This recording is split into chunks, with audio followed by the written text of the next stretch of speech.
Selamat malam semuanya. Malam ini kita berjumpa lagi ya untuk menyelesaikan tugas mata kuliah psikologi industri ya. Di sini kami dari kelompok 5 untuk mata kuliah psikologi industri kelas IE 18D2 ya.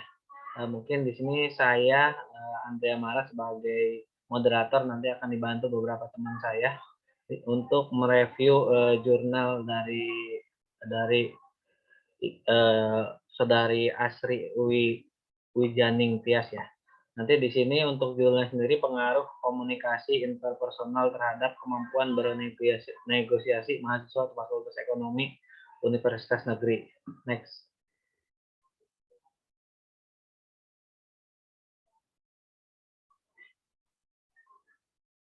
Mas Joko, next.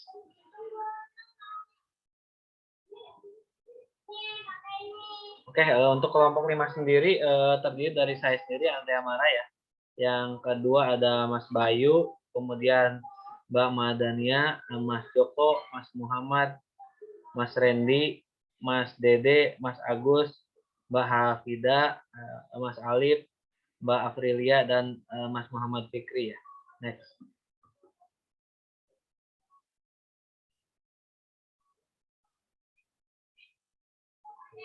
Oke, untuk topiknya sendiri kita yang akan kita bahas malam kali ini, yang pertama ada abstrak, kemudian ada pendahuluan, kemudian yang ketiga ada kajian literatur, kemudian yang keempat ada metode penelitian, kemudian yang kelima ada pembahasan, kemudian yang keenam ada hasil penelitian, ketujuh kesimpulan, dan yang kedelapan ada sumber referensi. Mungkin untuk selanjutnya waktu dan tempat saya persilakan kepada Mbak Ayu untuk Mbak April ya, Mbak April untuk melanjutkan presentasi.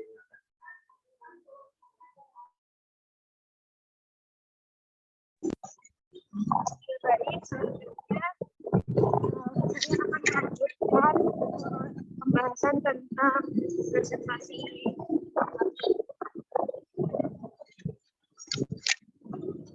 Yang pertama, abstrak.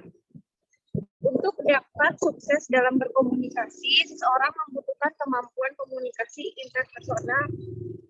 intrapersonal dan interpersonal. Komunikasi interpersonal yaitu interaksi tatap muka antar dua atau beberapa orang, di mana pengirim dan menanggapi secara langsung pula. Agar komunikasi interpersonal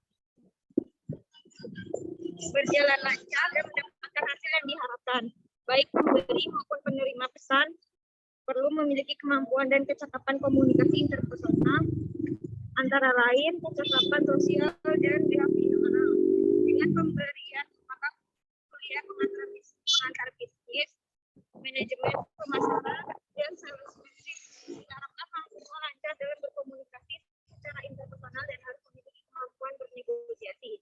Tujuan dari penelitian ini yaitu untuk mengetahui pengaruh komunikasi interpersonal terhadap kemampuan bernegosiasi mahasiswa Fakultas Ekonomi.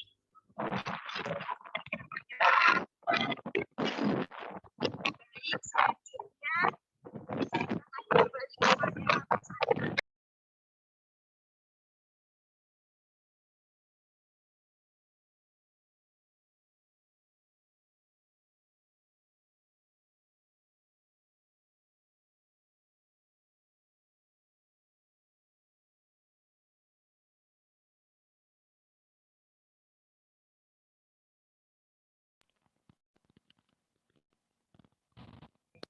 Ayo next. Next selanjutnya teman-teman dibantu.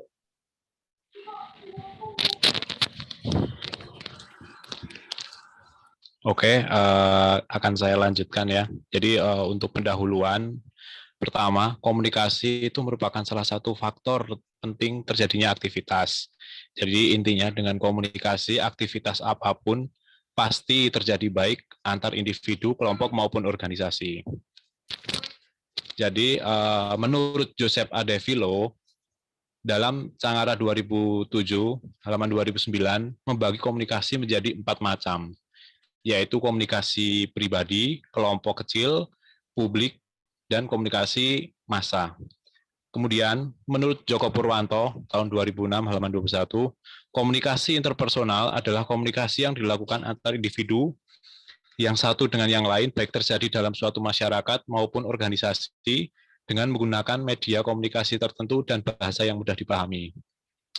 Terus next-nya, kecakapan sosial meliputi empati, kepekaan, pengetahuan akan situasi pada waktu komunikasi dan memonitor diri. Kemudian kecakapan behavior itu membantu dalam mahasiswa di universitas negeri ini dalam bertingkah laku di masyarakat, meliputi keterlibatan interaktif, mendengarkan, gaya sosialisasi, dan kecemasan komunikasi. Jadi itu pendahuluannya dalam jurnal ini. Kemudian lanjutnya, silakan next.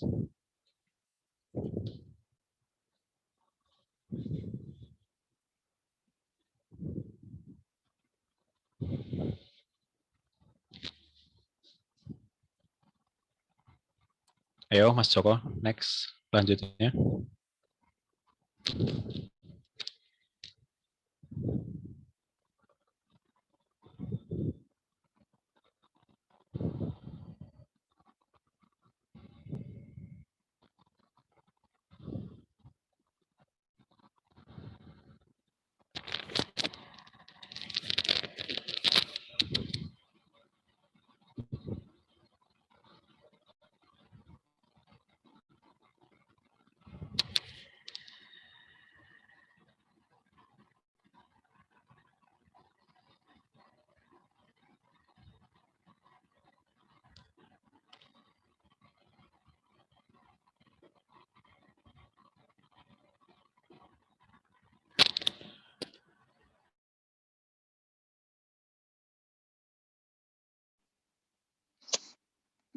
Oke, dilanjut next.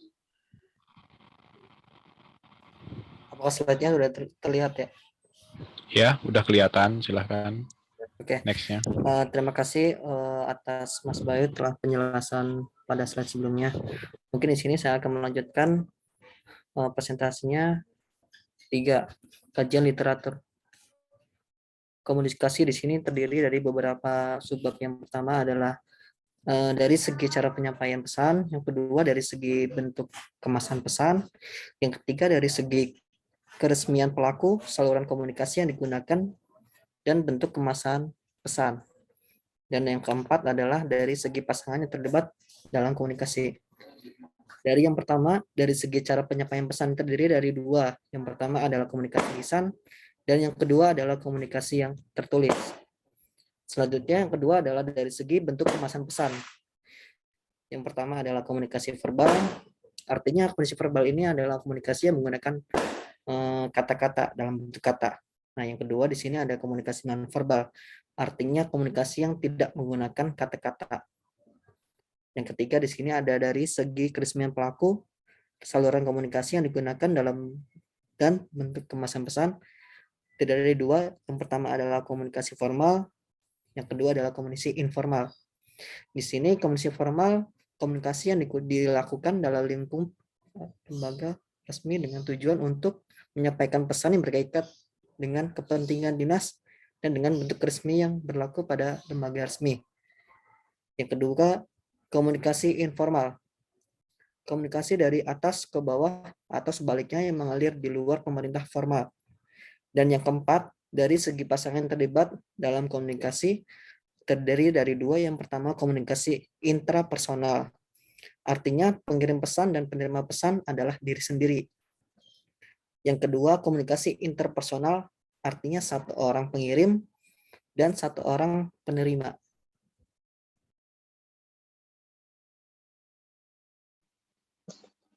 Next.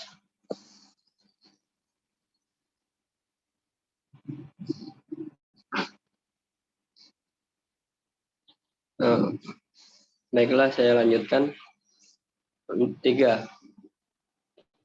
Kajian literatur komunikasi interpersonal.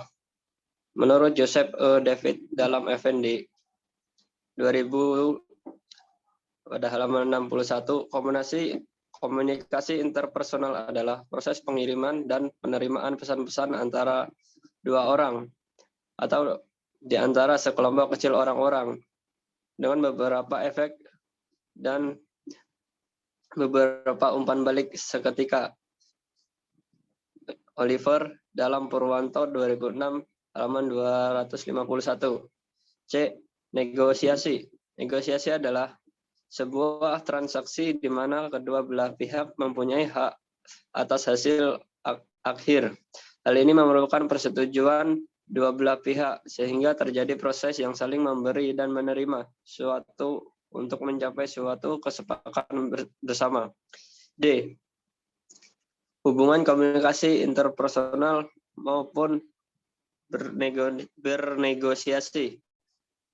Komunikasi yang efektif adalah komunikasi yang tepat sasaran dan terjalin pemahaman dan pengertian yang sama antara komunikator dan komunikan. Untuk dapat akses dalam berkomunikasi, seseorang membutuhkan kemampuan berkomunikasi intrapersonal dan interpersonal. Selanjutnya, next. Oke, saya akan melanjutkan presentasi. Yang keempat itu ada metode penelitian. Jenis penelitian yang akan dipakai penelitian yaitu jenis penelitian deskriptif dengan pendekatan kuantitatif. Rancangan penelitian merupakan suatu rancangan kerja untuk penelitian yang akan digunakan dalam penelitian adalah, nah di sini ada komunikasi interpersonal dan kemampuan bernegosiasi. Yang komunikasi interpersonal itu, yang satu itu kecakapan sosial, lalu yang kedua kecakapan behavioral. Lalu untuk kemampuan bernegosiasi, poinnya itu optimisme, yang kedua pemberani, yang ketiga toleransi, yang keempat ambisi, dan yang kelima itu humoris. Dari X dan Y, pengujian yang dipakai menggunakan uji instrumen validitas dan reliabilitas. Oke, next.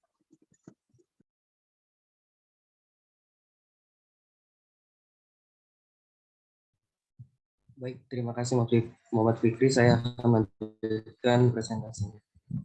Pada pembahasan penulis membuat dua variabel, yaitu jurusan dan mata kuliah sebagai pembanding. Prodi Pendidikan, Tata Niaga, dan jurusan Manajemen Pemasaran dengan mata kuliah yang dapat menunjang mahasiswa dalam berkomunikasi secara interpersonal dan memiliki kemampuan bernegosiasi di antaranya. Dapat dilihat dari tabel berikut. Yang pertama, mata kuliah pengantar bisnis.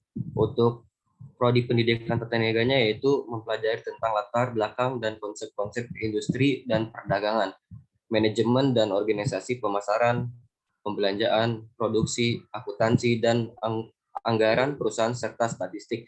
Untuk jurusan manajemen pemasarannya yaitu mempelajari kedudukan badan usaha dalam tata ekonomi serta peranan berbagai pihak atau stakeholder dalam perkembangan dan keberhasilan badan usaha. Yang kedua, mata kuliah manajemen pemasaran. Untuk prodi pendidikan tata niaganya yaitu mempelajari tentang dasar-dasar manajemen pemasaran, pengendalian pemasaran, serta penyempurnaan sistem pemasaran dan tata niaga.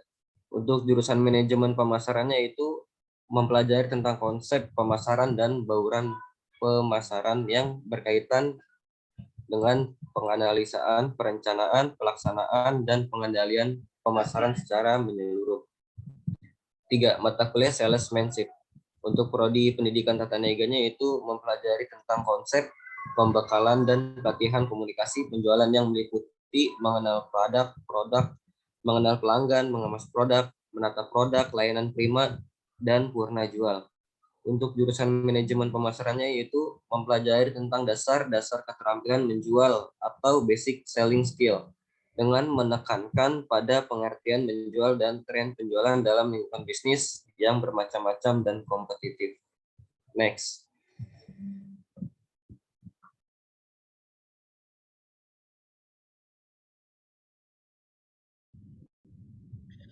Baik, saya akan melanjutkan pembahasan pengaruh komunikasi interpersonal terhadap kemampuan bernegosiasi mahasiswa Fakultas Ekonomi Universitas Negeri Surabaya. Dari hasil penelitian diketahui bahwa mahasiswa pendidikan tata niaga dan manajemen pemasaran ada 8 berikut.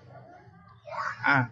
Empati sikap empati mahasiswa pendidikan tata niaga dan manajemen pemasaran terlihat dari seringnya mahasiswa membantu teman yang sedang mengalami kesulitan dan sama dengan teman untuk menyelesaikan kepekaan. Dengan adanya kepekaan ini, mahasiswa dapat mengumpulkan tugas yang sudah diberikan oleh dosen dengan tepat waktu dan selalu disiplin terhadap peraturan kampus. C. Pengetahuan akan situasi pada waktu berkomunikasi dengan seseorang harus menyesuaikan gaya bicara dengan kemampuan lawan bicara. Misalnya, mahasiswa berkomunikasi dengan dosen menggunakan bahasa baku. D. Monitor dari diri hasil angket menunjukkan sebanyak 51 mahasiswa 44% memiliki sifat cerewet, sedangkan 56 mahasiswa 48,3 memiliki sifat.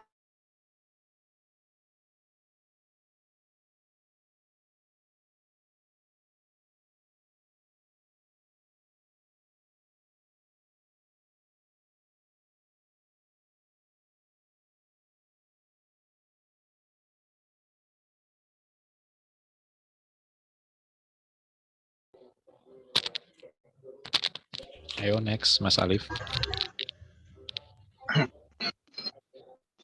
Baik, terima kasih. Saya lanjutkan. Keterlibatan interaktif kecakapan ini menentukan tingkat keikutsertaan dan partisipasi dalam komunikasi dengan orang lain. Hasil angket menunjukkan seorang mahasiswa harus berbicara sopan kepada orang yang lebih tua dan mengadakan kontak mata dengan lawan bicara. Yang F, mendengarkan mahasiswa selalu mendengarkan permasalahan yang sedang dihadapi oleh teman yang sedang curhat dan tidak memotong pembicaraan lawan bicara. Yang G, gaya sosial saat berkomunikasi mahasiswa menggunakan bahasa Indonesia sehingga lawan berbicara dapat memahami dan mengerti pembicaraan yang dimaksud. Mahasiswa juga harus berpakaian sopan ketika pergi ke kampus. Yang H, kecemasan komunikasi saat presentasi di depan kelas mahasiswa tidak gugup dan tidak mempunyai rasa takut sehingga dapat menjelaskan materi presentasi dan menjawab pertanyaan yang diberikan oleh dosen dan audiens. Next.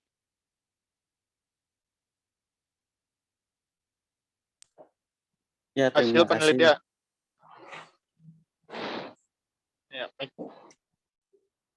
Ya, terima kasih. Saya akan melanjutkan. 6. Hasil penelitian. Koefisien korelasi ditandai dengan huruf R dan koefisien determinasi dengan R square. Model summary B. Model 1.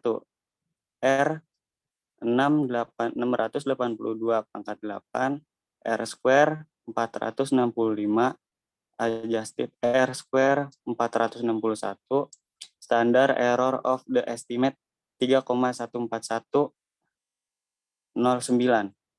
A. Predictor.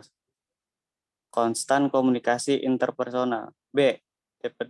Dependent variable. Kemampuan bernegosiasi.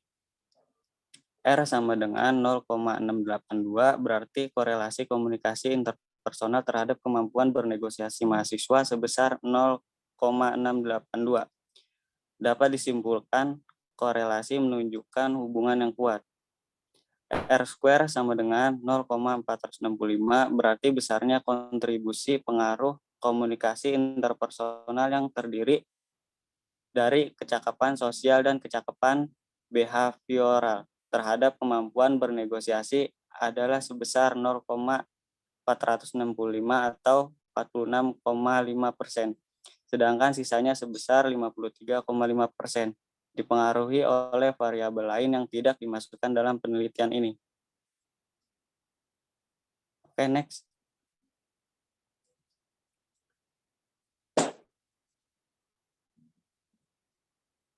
Uji hipotesis nilai T atau analisis regresi linear sederhana.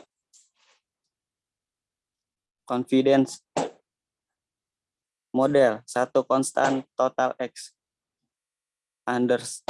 Understandardized confidence.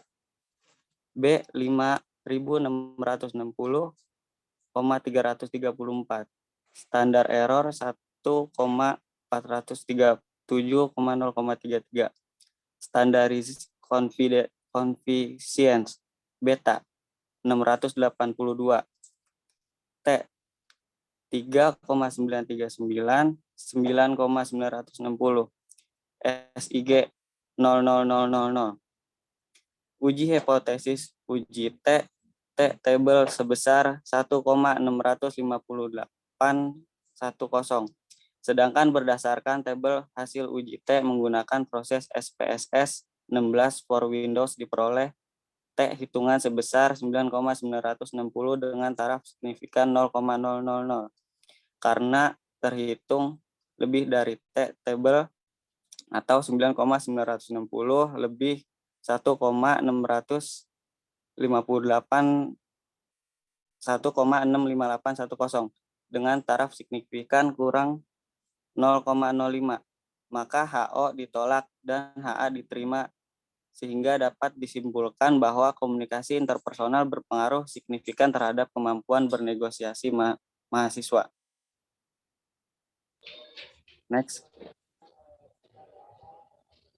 Oke, akan saya lanjutkan. Jadi untuk risalah ini bisa ditarik kesimpulan itu kurang lebih ada 5 ya. Jadi untuk pertama, optimis akan membawa seorang pada tujuan yang diinginkan. Maksudnya, jadi percaya pada diri dan kemampuan yang dimiliki. Misalnya bisa berbicara bahasa Inggris, ya udah kita harus berbicara bahasa Inggris seperti itu. Yang kedua, pemberani. Mahasiswa harus berani mengambil resiko terhadap suatu persoalan. Misalnya berani rugi terhadap bisnis yang dikerjakan atau tidak mudah putus asa. Yang ketiga, toleransi mahasiswa harus menghargai pendapat orang lain dan serta menghadapi konsumen di lapangan saat praktek karena konsumen adalah raja. Nah, jadi prinsip ini yang selalu dipegang ya. Terus untuk yang keempat, ambisi mahasiswa pendidikan tata niaga dan manajemen pemasaran mempunyai usaha lain untuk menambah uang saku kuliah. Misalnya bisnis online shop, Shopee, Oriflame, dan lain sebagainya. Yang kelima, humoris. Jadi sifat humor akan mengurangi ketegangan, terus menjadikan suasana akrab, santai, dan hasil angket menunjukkan bahwa mahasiswa sering bercanda bersama teman-teman. Jadi berdasarkan hasil penelitian yang sumber dari angket penelitian yang telah diolah oleh penulis bahwa kemampuan bernegosiasi yang paling dominan adalah sikap pemberani.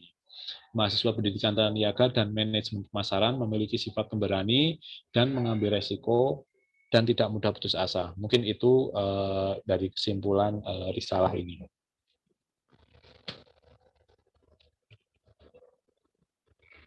Oke, terima kasih. Kembalikan ke moderator. Oke, terima kasih Mas Bayu.